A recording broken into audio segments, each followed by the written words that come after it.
नमस्कार दोस्तों, यूट्यूब ज्ञान सहचर्य में आप सभी दोस्तों का बहुत बहुत स्वागत है।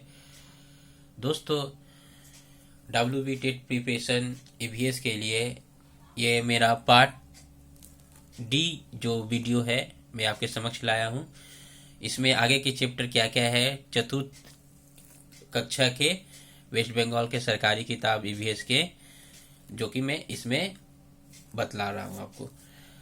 इसके पहले पार्ट सी, उसके पहले बी और मैं ए बना चुका हूँ। आप उसको अच्छी तरह से देख लीजिएगा और खुद से एक बार ईवीएस का किताब अच्छी तरह से पढ़ डालिएगा, ताकि आपको कोई भी अगर वीडियो में महत्वपूर्ण चीज़ें छूट गई हो तो आप इसे कवर कर सके। और ये आपको एक बात और बता देता हूँ कि ये आपको इसमें प्राइमरी लेवल के हैं, आपको सेकेंडरी लेवल मैंने अप टू जानना जरूरी होता है। जैसे मान लीजिए आपको मैंने विटामिन के बारे में यहाँ पर दिखलाया था पार्ट बी वीडियो में, तो आपको विटामिन से रिलेटेड आपको क्वेश्चन याद रख लेना चाहिए कि कौन से विटामिन की कमी से क्या होता है, कौन से विटामिन खाने से हमें ये चीज रोग नहीं होते हैं। तो ये सब तरह के नाना प्रकार की जो पोषक चीज़ें हैं ये आपको जान लेना है। और इसी तरह के लेवल के और जो क्वेश्चन बनते हैं आपको माध्यमिक लेवल तक, उस तरह को आपको नॉलेज रख लेना है। तो इस बुक से आपको लगभग कम से कम प्राइमरी टेट में मैंने पिछले बार एनालिसिस करके देखा था तो बहुत सारे क्वेश्चन आया था, तो इसीलिए मैं आपको यह बुक से बतला रहा हूँ। चलिए आगे बढ़ते हैं। इसमें से जो बात का बचा हुआ पार्ट है मैं आपको समक्ष पढ़कर महत्वपूर्ण चीज़ें जो है मैं बतला रहा हूँ। यहाँ पर जो लिखा गया है पाठ का नाम है पत्थर का उपयोग, और ये आपका प्रकृति संबंधी मनुष्य का अनुभव इकाई से है। और इसमें आपको क्या है कि तिनकोने आकृति वाले टुकड़े से कुठार बनाते थे, और ये जो है चमड़े छिलते थे इसी कुठार से, यानी कि पत्थर के बने होते हैं तिनकोनी चीज। धातु का उपयोग में हम आते हैं। इसमें धातु का उपयोग पहले यहाँ पर दिखाई दे रहा है आपको कि तांबे का उपयोग करना सीख लिया था। लोहा, जस्ता, जो भी धातु है उन धातुओं के पहले मनुष्य ने पहले तांबा का उपयोग किया था। उसके बाद यहाँ पर भी लिखा गया है कि मनुष्य द्वारा उपयोग किया गया पहला धातु तांबा है, और पहले लोगों ने प्रकृति में तांबा की खोज की। इसके बाद लोहा से पहले ब्रॉन्ज तैयार किया था। तांबा और टिन के मिश्रण से बनता ब्रॉन्ज। तांबा और टिन के मिश्रण से क्या बनता है? ब्रॉन्ज। और उसके बाद हड़प्पा में तांबा और ब्रॉन्ज से तैयार गहने, खिलौने और मूर्तियां मिली है। पृथ्वी पर एक बार आकर गिरे उल्कापिंड से लोहे की खोज हुई। तो इसमें क्वेश्चन यह भी बन सकता है कि पृथ्वी पर लोहे की खोज कैसे हुई? तो उल्कापिंड के द्वारा, या पृथ्वी पर उल्कापिंड गिरने से किस धातु का खोज हुआ? तो लोहे का। आगे आते हैं।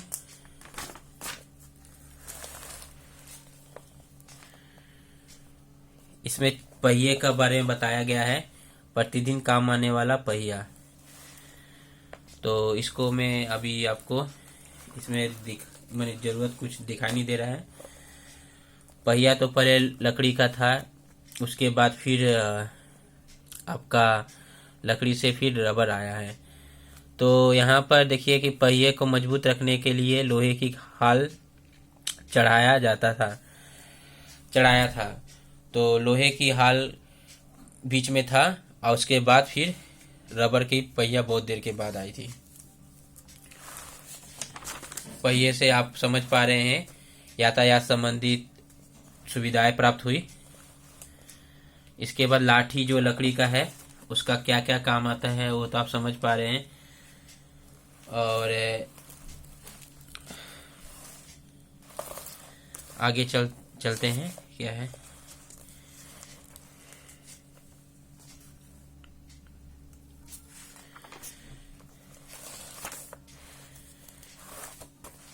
यहाँ पर देखिए आप कुछ वर्ज्य पदार्थ जो ये है आपका चारों ओर बिखरे हुए कूड़े।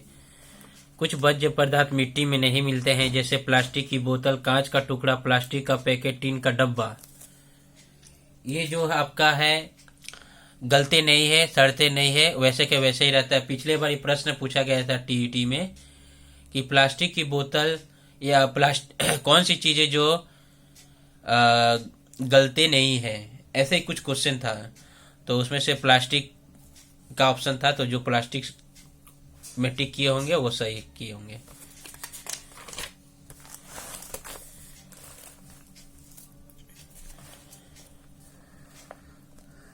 सांप के दांत के नीचे ही विष की थैली होती है। मेन सांप के दांत में नहीं होते, सांप के नीचे एक थैली होती है, उस थैली में जहर रहता है। जब काटते समय वो जहर उसमें चला जाता है और इसे विषाक्त प्राणी कहते हैं।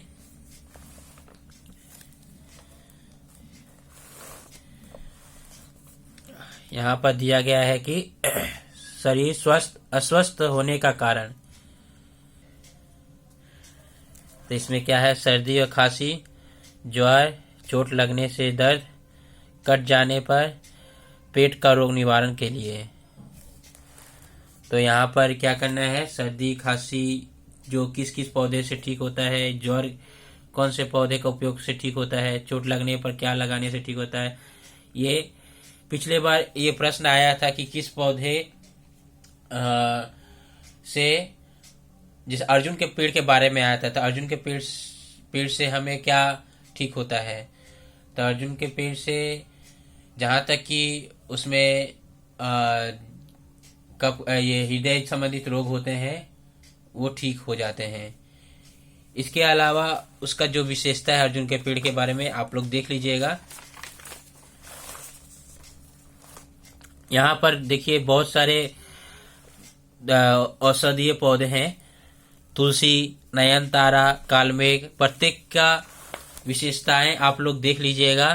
थानकुनी, कुलेखाड़ा, जैसे मुझे यहाँ तक तुलसी का अगर पत्ते आप लोग अगर सेवन करते हैं तो उससे क्या होता है, हमारा सर्दी खांसी बुखार ठीक हो जाता है। नयनतारा का बारे में आप देख लीजिएगा, इसके बारे में मुझे ख्याल नहीं है। कालमेघ के बारे में जैसे कि इसे हम एक तरह से चिरैता कहते हैं, इसके पत्ते को सुखाकर अगर इसका पानी में सेवन करते हैं तो हम लोगों को इसके द्वारा पीने से खून साफ होता है।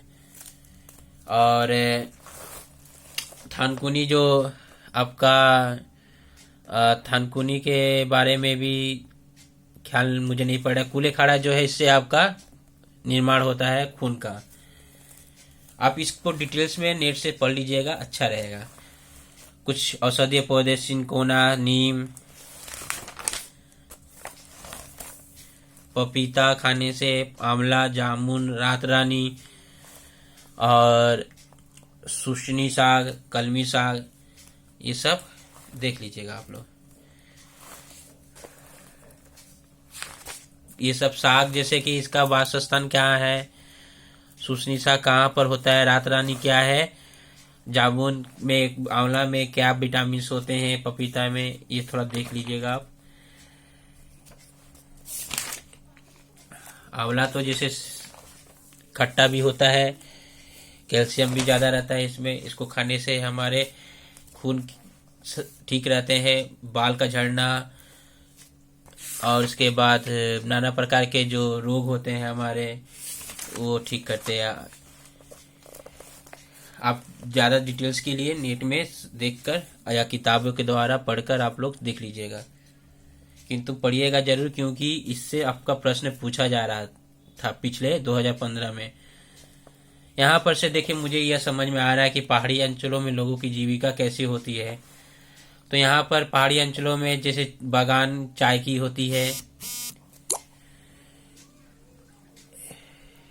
चाय के बागान है, उसमें से यहाँ पर पूछा गया है कि दार्जिलिंग में जो चाय की खेती होती है और यहाँ पर टॉय ट्रेन या जीप पर चढ़कर लोग घूमने जाते हैं।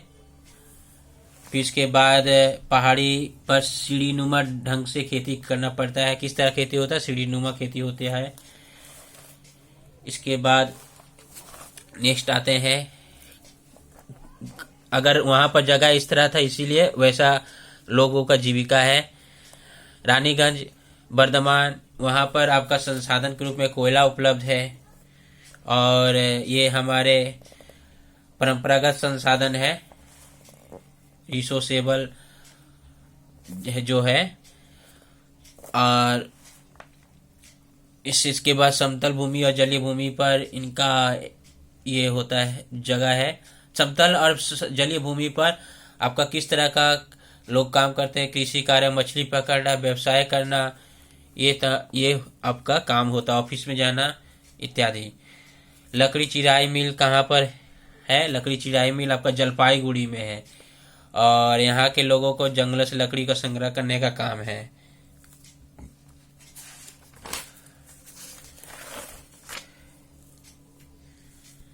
अगले बार उसके बाद फिर आते हैं, ताड़ के पत्ते का एक तरह का खिलौना बनता है। पूछा जा सकता है कि कौन से पेड़ के पत्ते से खिलौना बनते हैं। साधारण साड़ी, फटे कपड़े और आदि से बंगाल की औरतें नक्शीदार कंथा बनाती थी। कंधे पर कथाएं बाघ, सिंह, हाथी, घोड़ा आदि सुई धागे से उभारती थी। बंगाल की औरतें नक्शीदार कंथा बनाती थी। ये सब यहाँ पर देखिए, बांस का काम जलपाईगुड़ी में एक ग्रामीण के मेले से खरीद कर लाए थे। मतलब कि बांस का काम जो होता है, बांसुरी, ये सब आपका जलपाईगुड़ी जिले में होता है। कृष्णनगर के कुछ लोग मिट्टी से खिलौने और प्रतिमा तैयार करते हैं।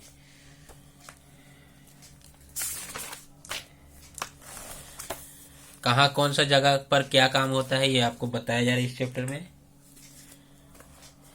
कमल डंडी से चांदमाल और मुकुट तैयार किया जाता है। कमल डंडी का काम करने वाले को माली भी कहा जाता है। चैत्र संक्रांति में शिव के गाजन बंगाल का एक पर्व है। अब पर्व के बारे में जान लीजिए। ये बंगाल का पर्व है। चैत्र संक्रांति में शिव का गाजन होता है और यहाँ के पुरुलिया, बांकुड़ा, मेदिनीपुर जिले में वैशाख ज्येष्ठ के महीने में गाजन के मेले में छाऊ नृत्य होता है। कौन सा नृत्य होता है? छाऊ नृत्य। छाऊ नृत्य में मुखौटे पहनना ही पड़ता है। बंगाल की ये नृत्य है, ये आपको पूछा जा सकता है इसमें। पुरुलिया जिले के कई अंचलों में छाऊ नृत्य के मुखौटे बनाने वाले शिल्पी भरे पड़े हैं पुरुलिया में। और इसके बाद विष्णुपुरी सिल्क साड़ी के लिए विख्यात है, जो कहाँ पर होता है? विष्णुपुर में होता है, बांकुड़ा का विष्णुपुर में। नेक्स्ट आते हैं,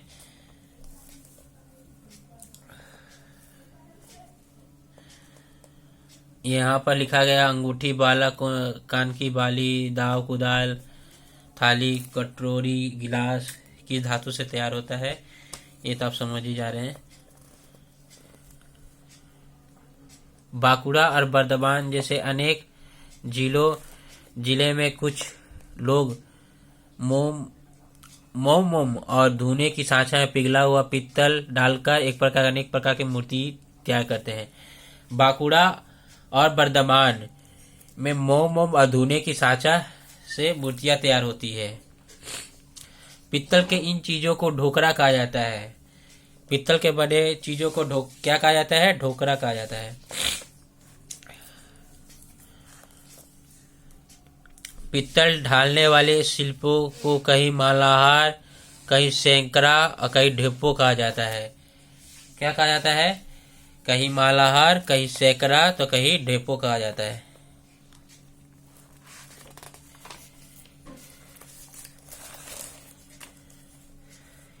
कई प्रकार के उपादान ये जो जूट का है, इससे बताया गया, पिछले बार प्रश्न पूछा गया था कि जूट का संबंधित क्या चीज तैयार हो सकता है, तो कपड़ा, बैग, ये सब तैयार होता है। ये प्रश्न पूछा गया था 2012 का टीईटी में। मिठाई के नाम, ये कपड़ा बुनना,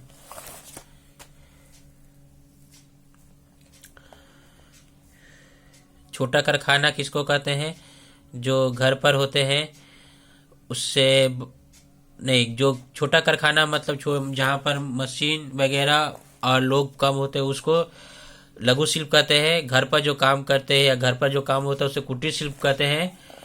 और बड़ा जो होता है आपको उसे बृहत शिल्प कह सकते हैं उसको, जिसपे बहुत सारे स्टाफ और मशीन इत्यादि सब रहते हैं। तात शिल्प जो है आपका हुगली के श्रीरामपुर, धनेखाली, नदिया, नवद्वीप में होता है। रेशम शिल्प का काम आपका मालदा के सुजापुर, कालियाचक, मुर्शिदाबाद इत्यादि में होता है। मृत्तकला मूर्ति शिल्प जो कोलकाता के कुमारटोली, नदिया के कृष्णनगर, गाला या रुई का काम जो होता है पुरुलिया के जालदा, बांकुड़ा के सोनामुखी इत्यादि में होता है।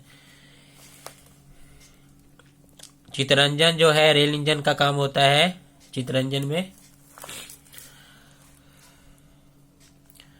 बड़े बड़े कारखाने, ये जो मैंने आपको बताया जहाँ पर ढेर सारे स्टाफ लोग, मशीन होते हैं, बृहत शिल्प कहते हैं।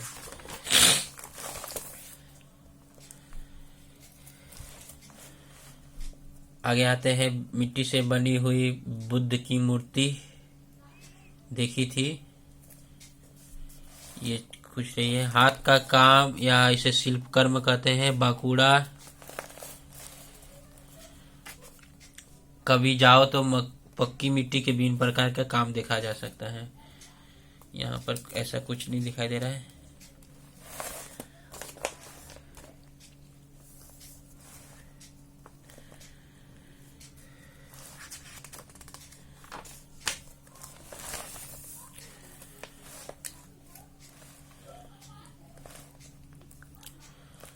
जो लोग पाटचित्र मिट्टी के बर्तन बनाते हैं उसे कहते हैं पाटचित्र।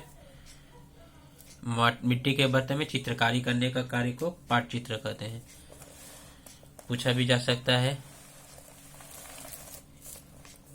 अगला आते हैं, सांझ की गल्प कथा, गड़हरिया के पुत्र और बाघ की कहानी, ये छोड़ दीजिए। ये जो बाघ आया उसी के बारे में बताया रहा है। जो कहानी सुनते हैं, एक गड़ेरिया था जो कि झूठ बोलकर लोगों को बुला लेता था कि गड़ेरिया आया, ये उसको हम लोग लोक कथा कह सकते हैं, जो हम सुनते हैं। अच्छा, यहाँ पर बोल रहा जा रहा है कि ये लोग बाउल या बाउल गीत गाते हैं। बाउल गीत का मतलब, जो बाउल गीत मतलब रविन्द्रनाथ के गीत, रविन्द्रनाथ के गीत को क्या कहते हैं, बाउल गीत कहते हैं। और इस गीत को पल्ली गीत कहते हैं, लोग इसे गाते हैं। पल्ली गीत समाज का आदि गीत है। नहीं, बाउल गीत, पिता ने कहा ये लोग बाउल है, बाउल गीत गाते हैं। बाउल गीत मतलब रविन्द्रनाथ के गीत नहीं, ये रविन्द्रनाथ के गीत नहीं है, माफ करिए, बाउल गीत रविन्द्रनाथ के गीत नहीं है। इस गीत को पल्ली गीत कहते हैं, लोग इसे गाते हैं। पल्ली गीत समाज का आदि गीत है। पल्ली समाज के लोग इस गीत को गाते हैं। हाँ,